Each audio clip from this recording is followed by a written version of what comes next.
little bit cold, I'm going to turn this spicy Italian sausage into a delicious soup. All we need is this tomato, which is cut into pieces, small pieces, carrots, cabbage, celery, onion, and fresh parsley. We also need these spices, Italian seasoning, black pepper.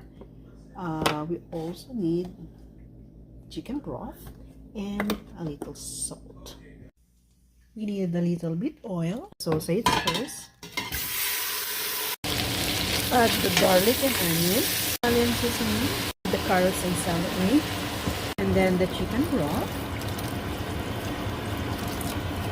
Let's add water and let it boil.